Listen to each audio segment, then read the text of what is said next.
Hello, this is Christina Jang from ITDP, and welcome to our webinar today. Before we begin, there are just a few things to know. This webinar is recorded, and both the recording and PowerPoint will be available online on our website within 2 weeks.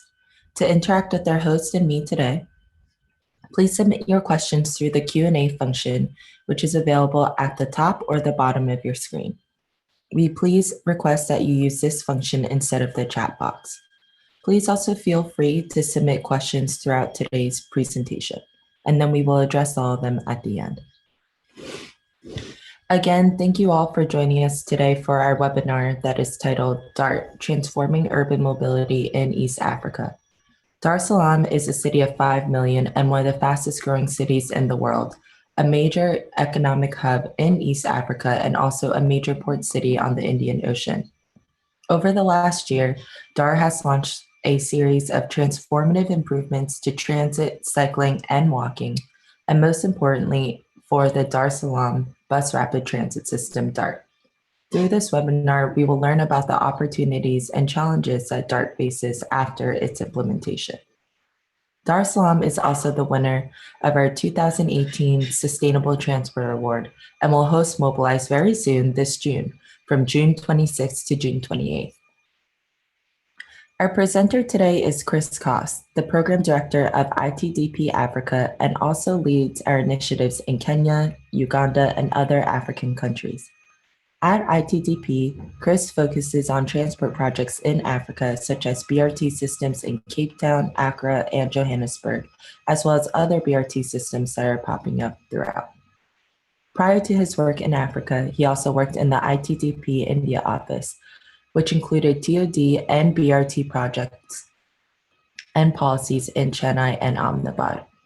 Before ITDP, Chris worked for the Transportation and Land Use Coalition in Oakland, the Metropolitan Transportation Commission in Oakland, and also the Berkeley Planning Department, Mahadis Associates in Los Angeles, and Dellon Consulting in Accra. Now, Chris, I can hand it over to you. I'm just gonna unmute you real quickly. Okay, great. And you can feel free to share your screen and begin your presentation.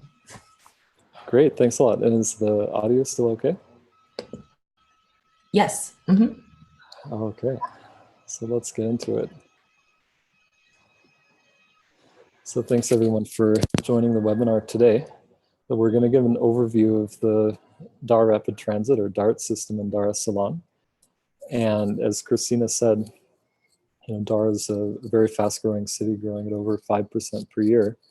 And the city presents a number of planning challenges. So over 70% of people in the city are living in unplanned informal settlements. And so there are tremendous needs in terms of rolling out infrastructure at a rapid pace to serve this growing population. And today, the vast majority of residents are walking, cycling, or using public transport every day. And so there's an opportunity here to build on that and provide service that that can really carry the population going forward. Because right now, a lot of these people are forced to use public transport out of economic compulsion, and so we want to create a high quality system that people feel pride in using. So before the DART system was launched, public transport in Dar was provided by a very extensive network of dala-dalas. There were more than 5,000 in the city, and this was a typical scene. The dala-dalas provided basic public transport service for the city, but a lot of issues around safety, overcrowding, sexual harassment, and so on. And the goal of the DART system was really to transform that, and most importantly, to get these, get public transport vehicles out of traffic. So today, following the implementation, we have cleaner, modern buses traveling in dedicated lanes, and currently the system's carrying about 200,000 passengers a day. And there's been a dramatic improvement in travel time. So what used to be 2-hour, 3-hour commutes are now taking only 45 minutes. And this has had an impressive impact of even getting a lot of people out of cars and they've switched and are now riding the bus. Typical bus stops before the system were implemented looked like this. So, no shelter, no facilities whatsoever. And the city's been able to transform those into high quality BRT stations that have weather protection, lighting, and so on. And similarly, if you look at how pedestrian access was before the system was implemented, most streets didn't have footpaths. They looked like this, very poor access, especially for people with disabilities. And a similar situation where even in town, like a lot of the bus stops didn't have proper facilities. And there's very poor access to the waterfront, which is right next to downtown. Today, the waterfront's been reclaimed. There's a good pedestrian walkway stretching all up and down the waterfront, and high quality stations here too, with good pedestrian access. So it's really changed the face of the central business district in Dar. Here's a summary of the system features. So nearly 21-kilometer network. It was implemented. The main corridor that you see here is on Moragora Road. And then there are two branches that come off of that to Kariako Terminal and Morocco Terminal. There are about 27 stations in all 5 terminals. And the total system cost about 300 million USD, of which 230 came from the World Bank. Here's the bus fleet that's operating on the corridor. It's a combination of articulated 18-meter buses and 12-meter buses. And both the articulated and 12-meter complementary buses have a floor height of 900 millimeters. So that allows them to dock at the BRT stations and provide level boarding. And there's also a fleet of 12-meter feeder buses that have a slightly lower internal floor height because these buses don't dock at the stations. And as you can see here, what's operating right now is an interim service that has about 140 buses out of the final fleet, which will be expanded once a second operator is hired. And I'll get into that a little bit more in terms of that process of bringing on the second operator. Here are the services. So, as you can see, there are a number of services operating within the network of dedicated BRT corridors. So there are 7 trunk services, of which 2 have an express service that skips a number of stations, taking advantage of the passing lanes in the network. And then there's 1 complementary service that starts in the corridor and then it goes out to serve a hospital near the city center. And there's also a planned network of feeders, of which 1 service is operating so far. Those are in the green lines that you can see in this map. And the rest of those feeders will be brought on board once the full bus fleet is there. And you can see the fare structure here. So the maximum fare, if you take both a trunk and feeder bus, is about 800 Tanzanian shillings. So that equates to about 35 US cents. So to give you an idea of the fares.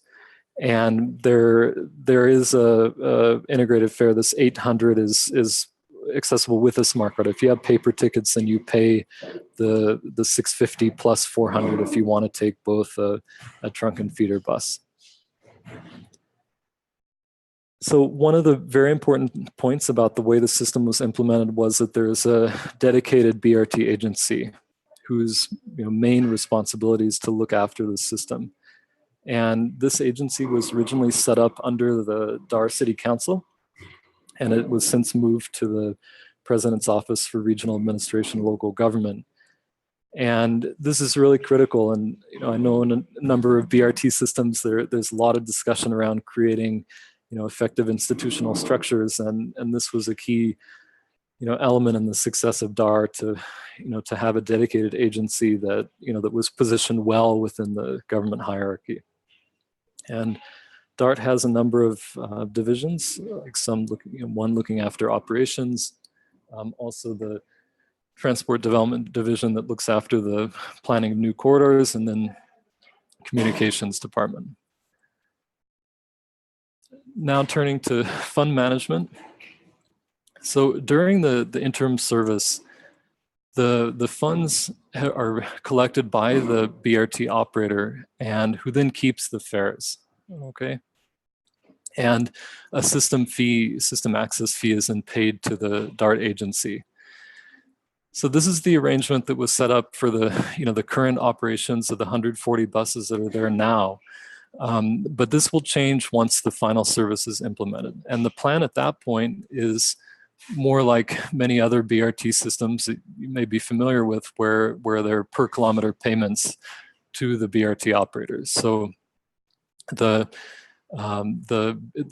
fares go to the BRT agency, and then the agency pays the various operators for their services with service level adjustments.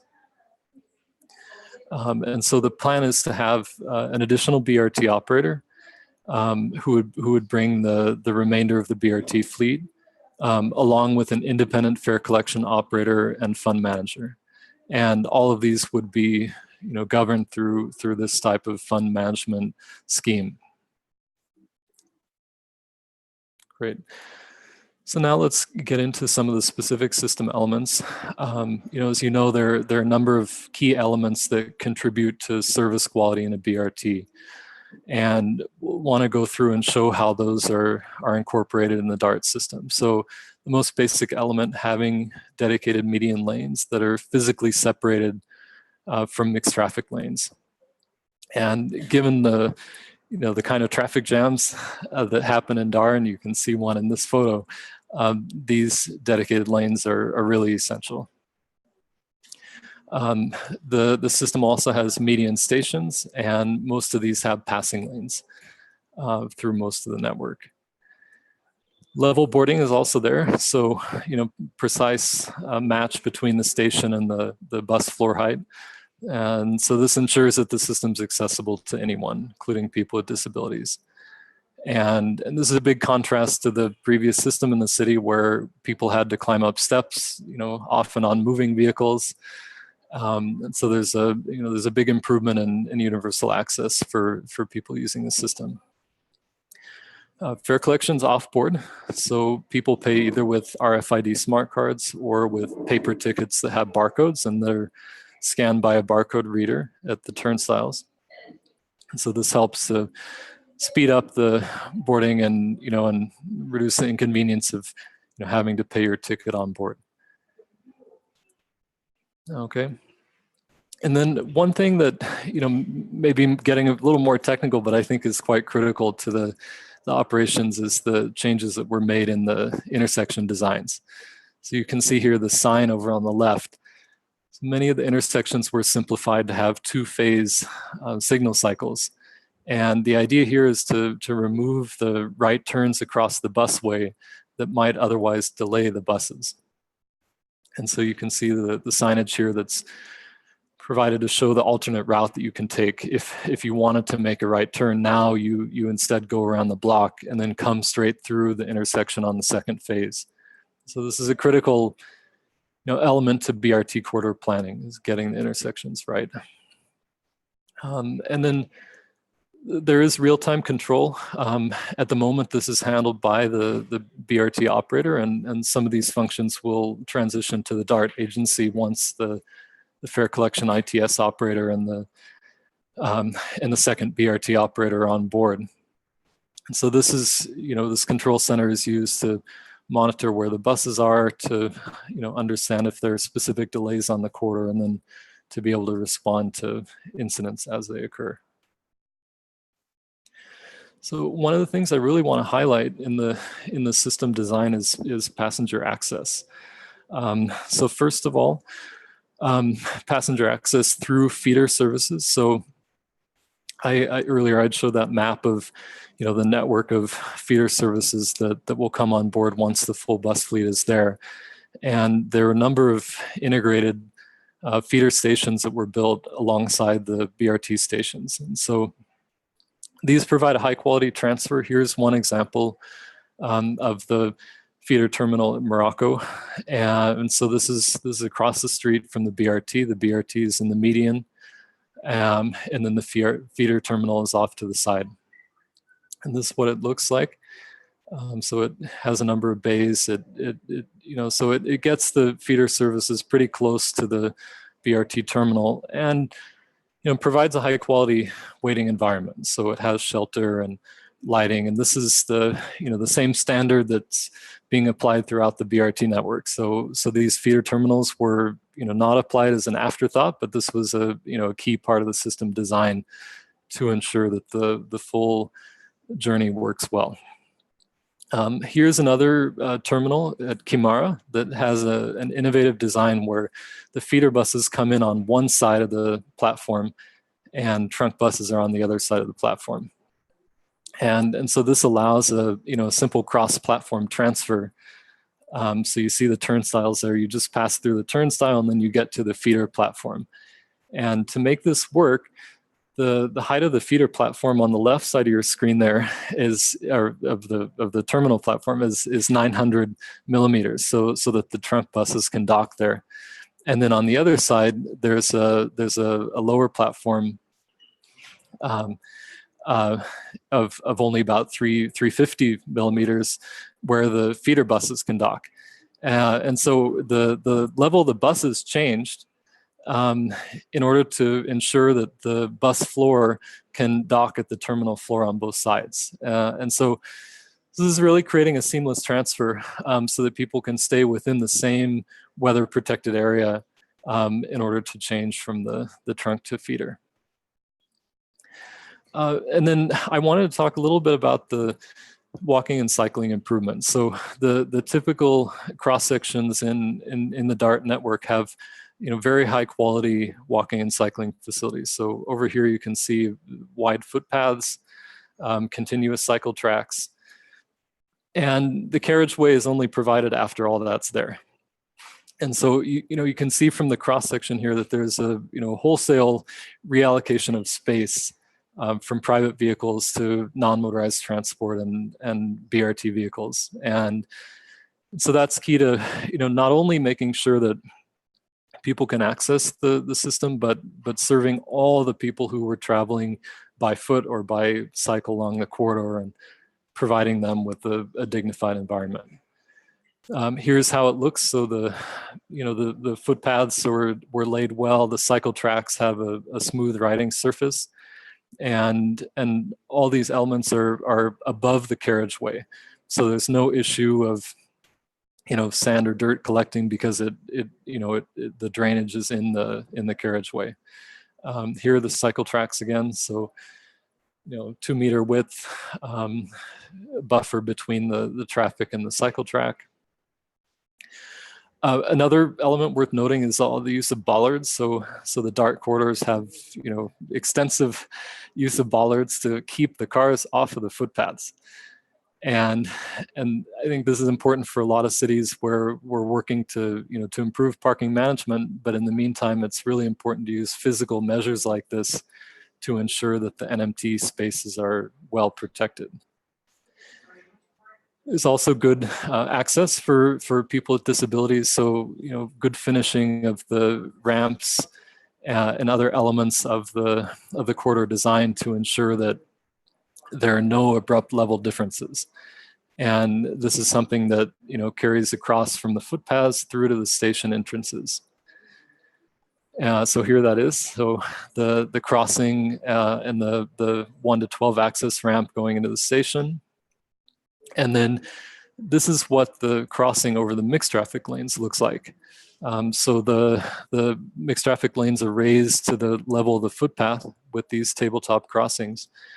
And so not only does this improve the accessibility for people crossing the street or BRT passengers accessing the station, but it also means that the cars have to slow down. And the ramp is steep enough here that it really forces people to put on the brakes. And so this improves safety a lot. Another thing that's happened in terms of the operations is that the DART agency has worked with all the drivers so that the BRT drivers, so that they also stop for pedestrians when they're crossing. And this has led to major change in the road behavior on this corridor, because now even seeing the buses stop, even the mixed traffic stops now for pedestrians. And so this is, it shows that behavior change is necessary, but if you provide the right infrastructure to make it work. And so here's how one of the crossings looks from above. So providing a smooth surface all the way from one side of the road to the other, and no obstructions. And it's a very direct crossing too. It doesn't ask the pedestrians to zigzag or anything like that. And then finally, the transformation in the city center. So far I've been showing some of the wide corridors where you got 30, 40 meter rights of way. But the city center has very different character, and the BRT corridor actually comes into this narrow stretch of Moragora Road where the right-of-way is only 12 to 14 meters.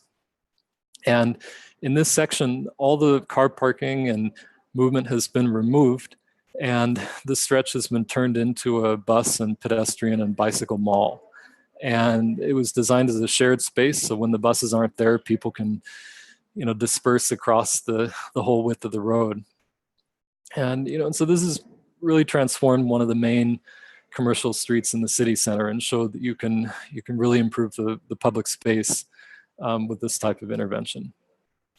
And really exciting thing now is that these improvements are starting to spread beyond the BRT network. So this is a new footpath that was implemented on Samora Avenue with finance from JICA.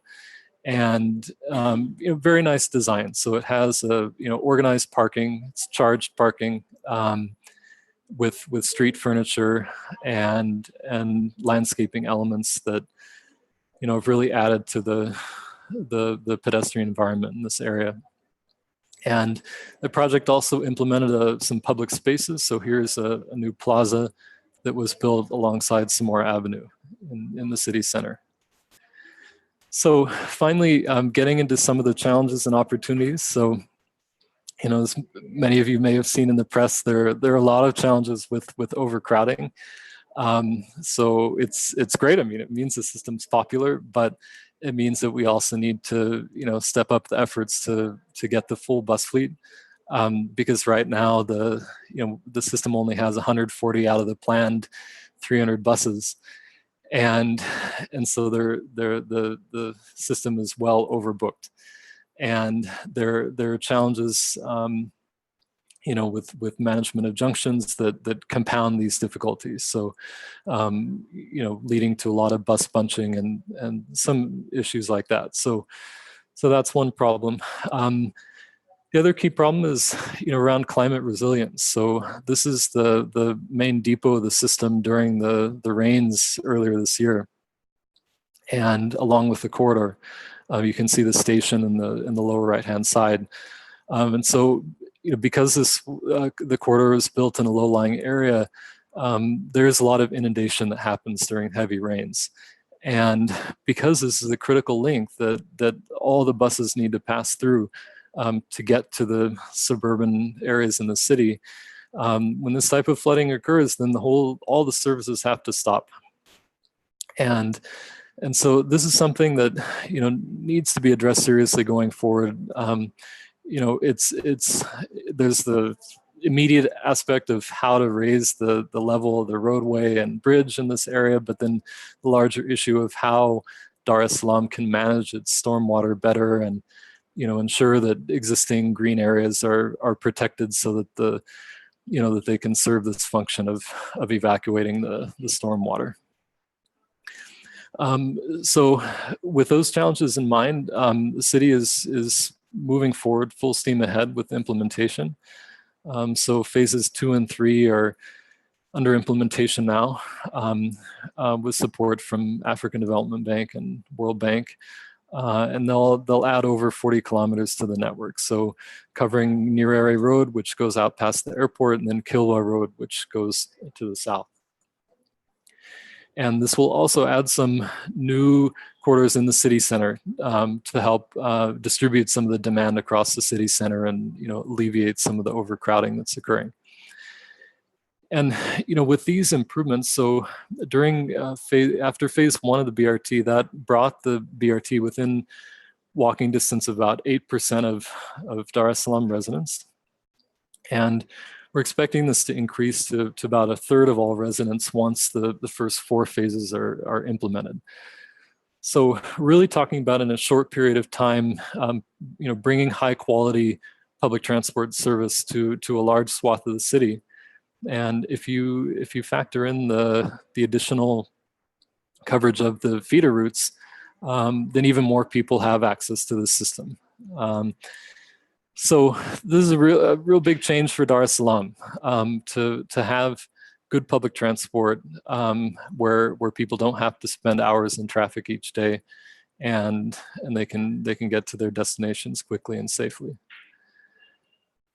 And finally, there's been a tremendous impact of having this system up and running, where delegations from all over East Africa and beyond have been able to come, ride on the system, look at the walkways, understand how it's being managed, understand the institutional reforms that made it happen. And so we're starting to see a lot of regional replication. And so cities like Nairobi are starting to look to the example of Dar to inform the design of their BRT systems and see how they can even improve on it. And so this has been really important to first of all convince skeptics who may have thought that high quality BRT wasn't possible in the region, and also give a live case right here that we can all learn from. Here are some of the cities that that are being influenced, and given that BRT is under implementation in many cities across the region, it's a very exciting time to see the replication of Dar and to see the scale up happen. So that's all I had to present, and really looking forward to having a discussion with everyone and taking it forward. Great. Thank you so much, Chris. So we've received some questions already online, and I also received some questions over email. So I'm just going to address some of the questions sent beforehand. So one person sent over email, and I think maybe it'd be helpful for you to show the slide that you had was, can you just repeat again what the institutional framework was to help bring the BRT system to DART? Yeah, sure. So let's go back to that. So as I mentioned, yeah, go ahead. So I was just going to ask, how has this been influential as you have met with other delegations who are looking to or have started their BRT projects in their cities? Yeah, sure. So yeah, so as I had mentioned, the project originally started under the Dar City Council, and with the the leadership of the then Mayor Clay Sykes, who was a very outspoken proponent of BRT. And as the project picked up steam, the agency was eventually shifted to the president's office for local government. And the key here was that there was a need for a new BRT agency, because the existing government departments didn't have a lot of experience running a public transport system of this sort, and there was a need to hire new staff and start building up the team. And so this dedicated team was created, and now they manage the system, and and they've done a lot of learning over the years, visiting other systems, learning how BRT operates around the world, and that's given the team the capability to manage it now. So, and maybe Christina, just say the other question again. Just wondering if this has been influential as you have met other delegations who have either already started their BRT systems or are looking to bring it to their cities. Yeah, so I think in two ways, like one in terms of showing that the need for the independent agency, and so that's a a key factor in the implementation process and in any BRT project, and a lot of governments have taken this and back to, to strengthen their own agencies that are going to look after the systems. And I think the other part, in talking about in the next slide, this was another key lesson learned, that it's really important for the government to collect the fare revenue. So that's a lesson that other cities have taken back, and the need to have a clear service contract between the BRT agency and the operator, so that there's clarity on all the expectations on both sides, and to ensure that there's transparency in the revenue collected, the system data, such as information on where people are boarding, and because all that information can be then used for system planning. And so I think learning from the challenges that have happened during the interim phase, and as well as DART's decision to go to a kilometer-based payment for the system. So yeah. Great, thank you, Chris. So there seems to be a lot of questions concerning the previous Dala Dala system and how this fits within the scheme of the new BRT system in DART. Can you comment on what the transition process has been like and how they have been or not been involved in certain aspects of the DART system? Yeah, great. So yeah, so let's talk a little bit about that. So the BRT operator, UDA RT, was formed as a consortium of UDA, which was a part private and part government owned bus operator in Dar es Salaam. They operate regular city buses on the streets, as well as two associations of Dala Dalas representing the industry. So one was Darko Boa and the other was UADAR.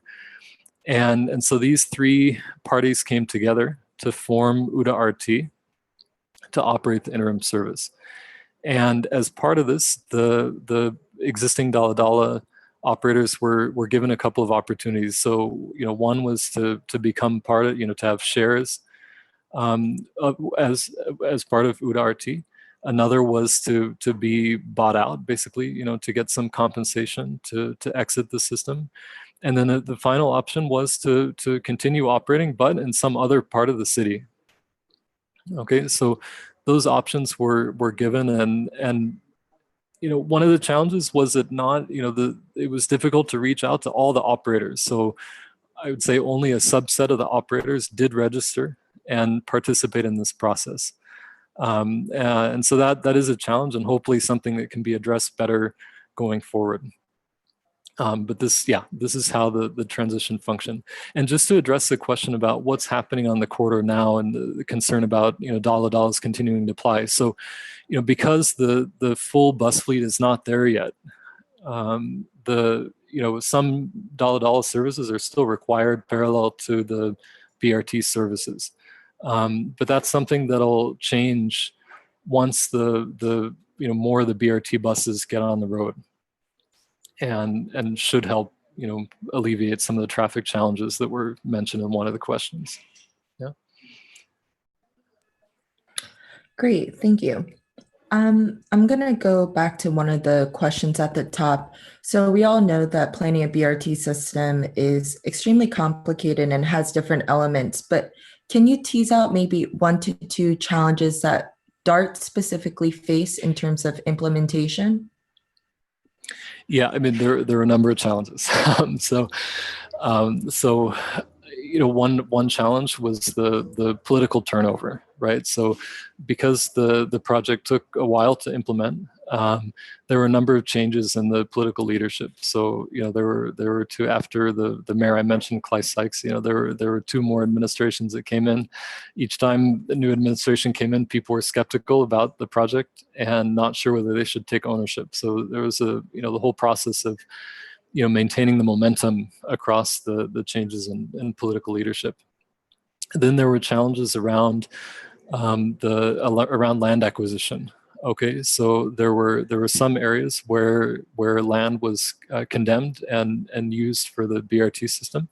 The key one of which was to create the Gerazani terminal, and so there were more than 50 homes that were acquired by the government there, And there was a lot of litigation around that, and that contributed to the delays in implementation. Another challenge was around the procurement of the construction contractors. So originally the city went out for a single bid to handle all the works, and there were no takers. So it was a non-responsive bid. And so the government eventually came back with breaking it up into a number of separate construction contracts. So one contract for the stations, and then one contract for the works, and so on. And at that point, it made it easier for people to bid. And so then they got more responses and were able to take it forward. So a lot of attention to the contracting method is a key thing, key lesson for other cities to think about. Yeah. Great, thank you for sharing that with us, Chris. A next question that we have is you showed all the photos with the large amount of bollards across all the pedestrian pathways. But one question raised is there is a possibility of two-wheelers still being able to enter those footpaths easily. Is this an issue that DAR has been facing with these, them entering these spaces? Yeah, good question. So there's always the dilemma of cycle track design. Because if you make the bollards narrow enough to keep the two-wheelers out, the motorized two-wheelers, then you also keep the cycles out. So that's something it's very hard to avoid. I think a lot of good cycle tracks end up having some degree of encroachment by motorcycles. But that said, another reason to keep the spacing pretty wide is that there are also a lot of tricycles, non-motorized tricycles that are used in Dar es Salaam to carry freight. And with the kind of spacing that's there, these vehicles are also able to get through. So those are a couple of the factors to think about. But yeah, it is a challenge. It requires enforcement. No other way around it. There's some elements of motorcycle enforcement have been working in Dar es Salaam. So for instance, one change that was put in very early on was to ask all motorcycle operators to get off of their vehicles if they needed to cross the BRT corridor. And that happens for the most part now. So the drivers actually dismount, they push their vehicles across, and they get back on and drive off on the other side. So I think given that precedent for good enforcement, there is potential to alleviate some of the motorbike riding on the cycle tracks. And yeah, and one thing I'd say about the enforcement is that one thing that's helped the implementation of DART is that there's strong support to enforce the traffic rules on the corridor, like going all the way up to the president of Tanzania. And so he's come out saying that people shall not use the BRT lanes, and and that's helped to to ensure that all the other layers of government follow through and enforce these rules. Yeah. Great, thank you, Chris. I'm going to scroll down to some of the questions below that are asking about the traffic calming measures that were instituted to complement the BRT system. So, for example, have there been other traffic calming measures around the stations, and has there been a noticeable reduction in crashes and incidents after DART was implemented? Yeah, I don't have the crash data at hand, but that'd be good to look at. There are other measures. So I think one of the most important measures was having narrow mixed traffic lanes. So having say 6.5 meter lanes instead of the typical 7 or 7.5 or 8 meter lanes for a 2-lane carriageway that we see in a lot of our cities. So this was key to reducing overall vehicle speeds across the corridor. And ensuring that that it's safe for people to cross. Another thing that was done was to ensure that the intersections are compact. So not having oversized intersections, and the fact that most of the intersections are designed as two-phase signal cycle intersections is that the crossing distances and all the turning distances didn't need to be as large. So that made it much easier to have compact intersections that that are easier for pedestrians to cross. Great, thank you. I'm going to ask a few questions related to what you addressed in the beginning of the presentation, which is, can you repeat the current carrying capacity of the DART system? And if you do have this number, perhaps the maximum passenger per hour per direction? And then just adding to that question, what do you think DART can expect in terms of ridership over the next 5 years? Have there been already projections for how much ridership and capacity can grow? Yeah, definitely. So right now, the system's carrying about 200,000 boardings per day on weekdays. And the estimate was that this should go up to more than 400,000 boardings per day once the full bus fleet is there. So this is all for phase one. Okay, and in terms of passengers per hour per direction, because the ridership has changed so much, even in the past few months, it's been increasing. We don't have the exact figure, but we expect it's at least 8,000 pph/pd on the busiest section. So so the throughput is pretty high right now. And that's at that stretch between near Fire Station where all the services converge before they spread out again in the city center. Great, thank you. One of our attendees would like to go back to the slide where you showed the shared median station. Can you also explain briefly the reasoning behind accommodating BRT buses and feeder buses on the same platform? Oh, at the feeders. Yeah, let me go to that slide. Okay. So the reason for designing the station like this was to avoid the need for people to get out of the station, cross the street, get into another station, and then wait for the feeder bus there. So it brings all the services under a single roof and allows people to make a much easier transfer. So that's the basic reason.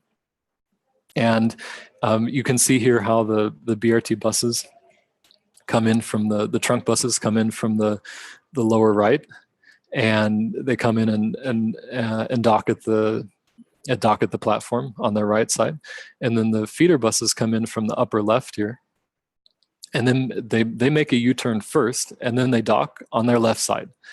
So that's how that station's working. And this has been implemented in a number of BRT systems in Latin America and elsewhere to, it's all about making it an easy transfer, because transfers are, can be the most arduous part of the public transport journey. And not only do they add time, but there's there can be the trouble of climbing bridges and, and getting out of out into the rain or sun. And so this just makes it much easier for people to make the change from the trunk to feeder buses.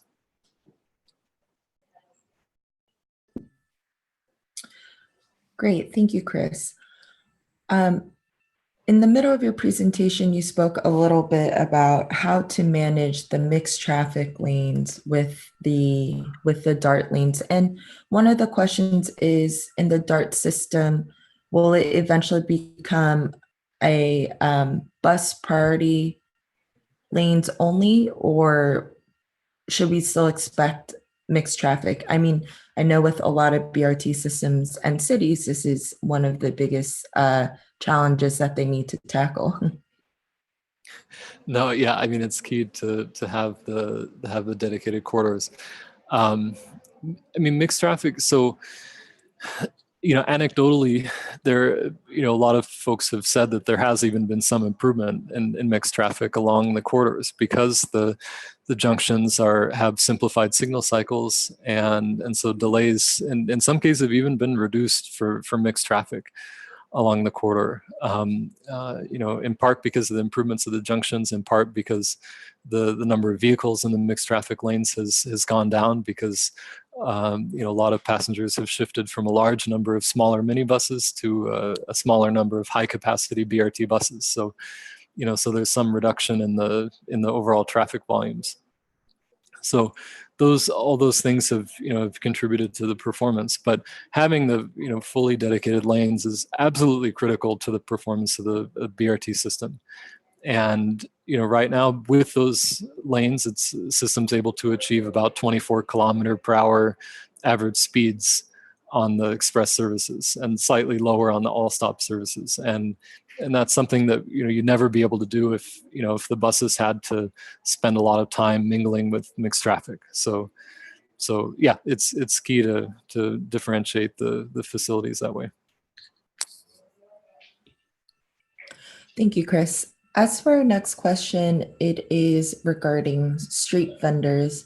And I guess I would add to that just the presence of informal vendors in pedestrian pathways, but also around stations.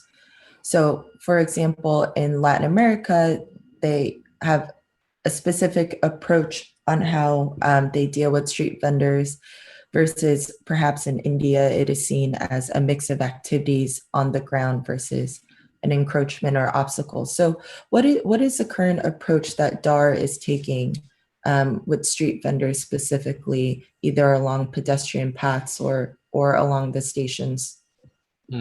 Yeah, street vending is a challenge. There are a number of market areas along the BRT corridors where the footpaths are occupied in large part by vendors. So this is something where there's definitely room for improvement. It's critical that to recognize that a lot of the economy of Dar es Salaam is based on the informal sector, and so just removing vendors is not a solution. But it's really critical to look at how we can design the streets to accommodate vendors and have organized spaces that separate from the footpaths where vending can happen. And there's some precedents for this in the Dar CBD where something as simple as a different color pavement can demarcate an area that vendors can use, and while the rest of the pavement's still left for people to walk. So that's something that needs to be taken up. But right now I think a lot of the there are a lot of attitudes that the vending is something that just needs to be removed and wiped out, and maybe we need to have a more nuanced approach that looks at how it can be better integrated.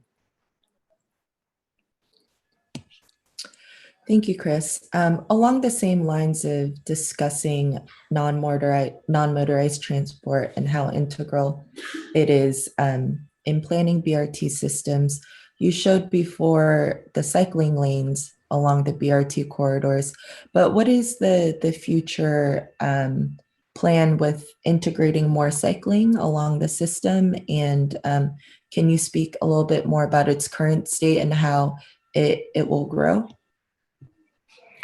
Yeah, I mean, I think now that this corridor is implemented, DAR actually has cycle tracks on, many of its main radial roads coming into town. So Bagamoyo Road, Nyerere Road, now Morogoro Road all have pretty decent cycle facilities. So this is a great base for the city to build on, and there's a lot of potential to really make this a cycle-friendly city.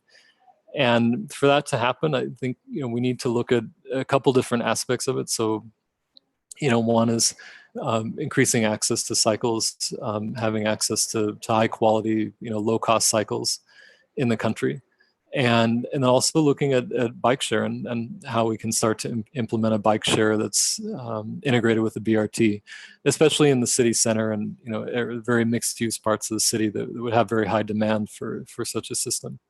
But yeah, cycling is definitely, it's something that we, now this can start to turn around because I think before, cycling was kind of on the way out. Like a lot of there's a lot of skepticism about whether this could really work for the city. But I think if we can get, good cycle lanes like the ones that have been implemented on this corridor with landscaping to help address the, the challenges around the climate in Dar, that a lot more people could use cycles. Thank you, Chris.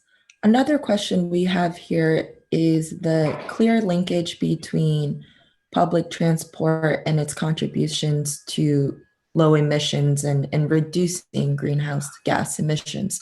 Has there been any efforts to capture this type of data specifically for DART?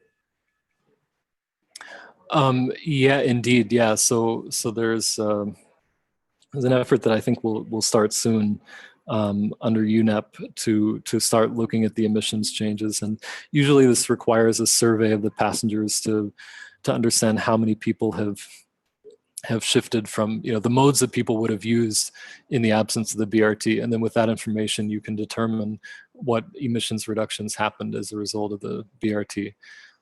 So that's something that is in the pipeline, and there's definitely an appetite, I think, with green carbon fund and other climate finance options that this could help support the expansion of the DART system in the future. Great, thank you, Chris. This next question is pointing to the fare system that DART has. Do you have an average number of fare transactions per day?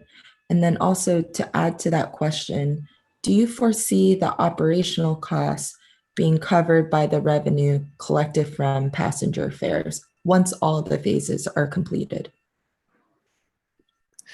Yeah, that's a good question. So right now, there's definitely a lot of debate in Dar es Salaam about whether the fare box revenue is covering the costs. If you ask the BRT operator, then you'll hear that they're having a lot of trouble making ends meet. But then they're seeking to operate even more service. So I think it seems that the system is covering its costs. Now, whether that would change in the future phases is a question, because Morogoro Road was one of the busiest corridors in the city, and as we start expanding the system, it'll go into corridors that have lower demand and potentially higher dead kilometers and so on. So there may be a need to introduce some government support in the future, but at least so far the government's been clear that they want the system to cover its costs. And yeah, for fare transactions, I mean, as I said before, there are about 200,000 boardings per day, and most of those are with paper tickets, and a smaller number on using the smart cards, because there have been some shortages in the supply of smart cards, but we expect to see that number go up. Yeah. Great, thank you, Chris. The next question is regarding, before you had shown some slides of the Central Business District and you mentioned Karaoke, and are there any plans, or perhaps you can just describe some of the TOD projects along the DART corridors? Yeah, so there's already a number of there are a number of developments happening in the city center of Dar. There's a lot of new development going in, and so the CBD is densifying. The main question is that development transit oriented? Because right now what we're seeing in the city center is a lot of off-street parking. So a lot of buildings have multiple floors that are just becoming parking podiums. And so these developments may be transit adjacent, but they're not really transit oriented.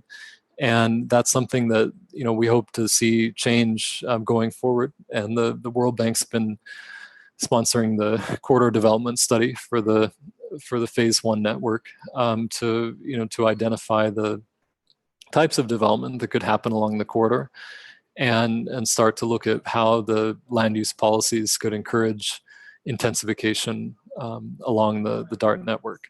So that's something that should be taken up pretty soon. I think those studies are more or less complete, and and the government can start moving toward implementation of some of the land use reforms and building control reforms that would yeah, that would make it possible to improve the type of development.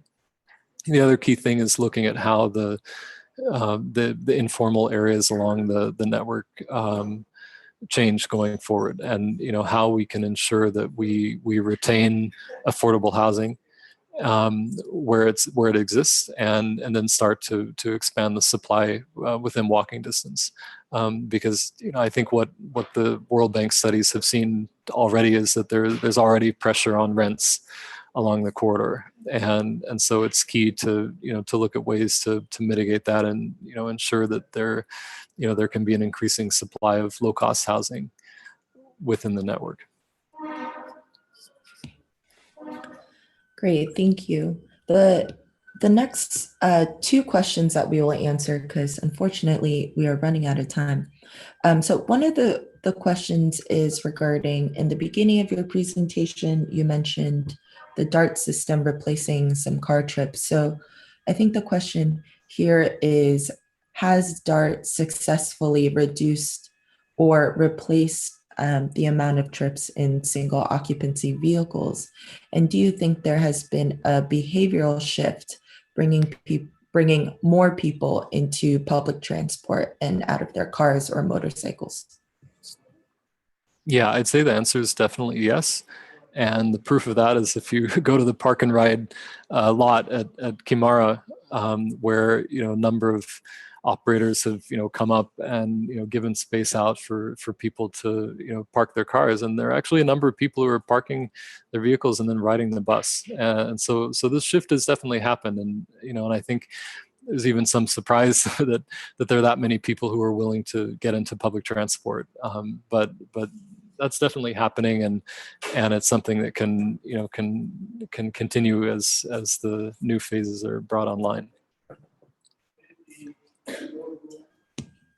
Great. And now our last question is going to be regarding DAR really being a great example, but also in somewhat a pilot and a city for inspiration in the region as they look for public transport modes and what kind of mass transit systems to bring to their city. So the first part of the question is, can you talk a little bit about ITDP Africa's work in BRT in Nairobi? And then the second part of the question is, what do you think bringing a summit such as MOBILIZE to DAR can do for other cities in Africa, or specifically in the East African region? Yeah, so this, yeah, I mean, DAR has definitely had an effect on on Nairobi and other cities, and I know we know from our experience when the the delegation from government of Kenya went to visit the system late last year. I think they were really impressed, and they saw what's possible, and in a similar context, and I think it really helped push things forward in terms of the implementation process for Nairobi. So in Nairobi, there are a couple of things happening. So there are designs underway for a couple of lines in the BRT network, so lines 1 and 3. And then most recently, the government announced plans to start implementing BRT on line 2 as well, which is Thika Road. And for people who live here, you've seen the red paint on the road. I think the key is to make sure that when we roll it out here, we're meeting the same quality standard that's there in Dar es Salaam, so that we're not compromising on the key elements that ensure that the BRT can provide good customer service. So, having physically separated lanes so that they're dedicated for BRT buses, and then having high quality stations with level boarding so that people don't have to climb stairs into the buses, and then making sure that the system is managed as a whole, and and isn't just thought of as an infrastructure project, but but there's attention to the service planning and design, and then the operations management, junction management, and different elements like that are also critical to making it work. So those are all the things that we'd like to see here. So in some there is action happening in Nairobi, but let's make sure that we keep keep sight of the long-term vision of having a high quality BRT in the city, and not just bus lanes. And yeah, and in terms of MOBILIZE, it's another very good opportunity for other cities to see more of what's happening in DAR. But I think one of the challenges we've seen is that there is less exchange than there could be within the region, and so we see MOBILIZE as a key step toward having greater Pan-African interaction and sharing of lessons learned, and hope to do much more of that going forward. So look forward to seeing everyone there. Great. Thank you so much, Chris, for answering all of these questions today, and also to our attendees who participated in such an interactive way throughout our webinar. As I mentioned in the beginning, this webinar recording and PowerPoint will be available on our website within 2 weeks. And Chris just pulled up a slide of some contact information if you'd like to reach out. And then lastly, you can just look for a follow-up email from me within 24 hours, which will give you the exact links to all of these presentation materials. So again, Chris, thank you so much for this very informative, but also exciting webinar about DART. And we really look forward to seeing what the changes have been made and what's to come during MOBILIZE this June. Great. Yeah, thanks everyone, and really appreciate the great questions, and I'm happy to answer anything else. Just send me a mail at the address on the screen. Yeah, thanks. Thank you, everyone. We'll be ending the webinar session now. Take care.